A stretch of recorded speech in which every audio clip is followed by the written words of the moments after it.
Hello friends, नमस्ते. तर plate बघितल्यानंतर तुम्हाला अंदाज आला असेल की आजची रेसिपी काय आहे. तर चला बनवूया अळूवडी. आपण नेहमी पारंपरिक पद्धतीने अळूवडी बनवतो, म्हणजेच बेसन लावून. तर मी थोडं वेगळं ट्राय केलेलं आहे. सर्वात प्रथम मी इथे एक हिरवं वाटण तयार करून घेते आहे. लसूण, अद्रक, कोथिंबीर आणि त्यानंतर 1 वाटी मुगाची डाळ, 1 वाटी बरबटीची डाळ घेतलेली आहे. दोन्ही डाळी छिलकेवाल्या धुवून घेतलेल्या आहे. त्यानंतर त्यांना मिक्सरला वाटून घ्यायचं आहे. अशा प्रकारे फाईन पेस्ट करून घ्यायचं आहे.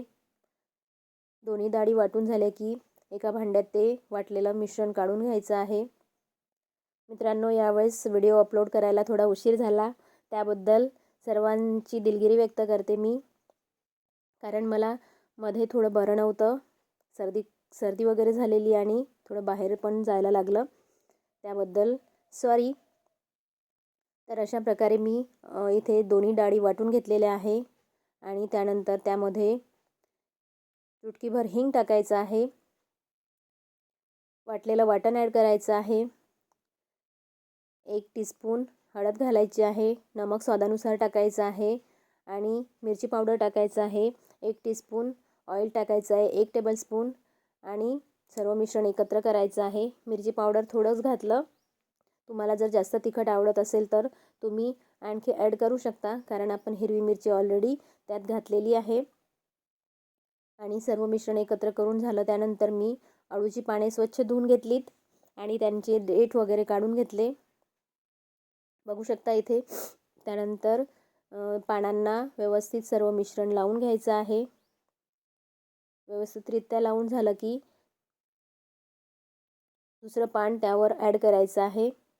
ही अळूवडी छान लागते खायला आणि मुगाच्या डाळीचा आणि बरबटीच्या डाळीचा फ्लेवरसुद्धा मस्त असा येतो.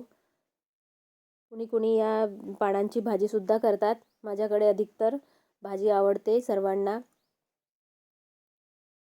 तुम्ही ही वडी फ्राय न करता अशीच वाफवलेली वडीसुद्धा छान लागते खायला. छान दुसऱ्या पानाला पण सर्व मिश्रण असं लावून घ्यायचं आहे.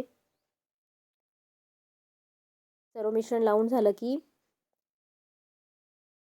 दोन्ही पानं एकत्र फोल्ड करून घ्यायचेत. व्हिडिओ शेवटपर्यंत नक्की बघा, स्किप अजिबात करू नका. आणि व्हिडिओ आवडल्यास लाईक, सबस्क्राईब करायला विसरू नका.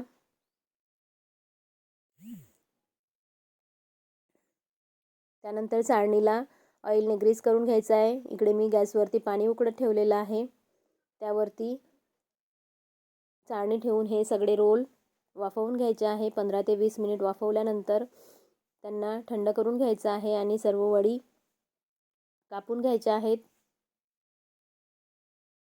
कापून झाले की तुमच्या आवडीप्रमाणे तुम्ही डीप फ्रायसुद्धा करू शकता. मी इथे दोन्ही पद्धतीने तुम्हाला दाखवणार आहे. कढईमध्ये तेल ॲड केलेलं आहे. त्यामध्ये 1 टीस्पून राई घातलेली आहे. कापलेली हिरवी मिरची घातलेली आहे. जिरे आणि कढीपत्ता ॲड करायचा आहे. चुटकीभर हिंग टाकायचं आहे. हिंगाने खमंग असा वास येतो आणि स्वादिष्टसुद्धा लागते. त्यानंतर 1 टेबलस्पून तीळ ॲड करायचे आहे आणि वडी फोडणीमध्ये टाकून परतून घ्यायची आहे. नमक किंचित टाकायचं आणि 10 मिनिट ही वडी फ्राय करून घ्यायची आहे. आणि कोथिंबीर ॲड करायची आहे. सर्विंग प्लेटमध्ये टाकून तुमच्या आवडीप्रमाणे चिंचेची चटणी किंवा किसलेलं खोबरं, कोथिंबीर वगैरे टाकून छान गार्निश करायचं आहे. त्यानंतर इकडे कढईमध्ये मी तेल घेतलेलं आहे आणि तेलामध्ये काही वडी डीप फ्राय करून अगदी खमंग अशी खुसखुशीत होईपर्यंत तळून घ्यायची आहे.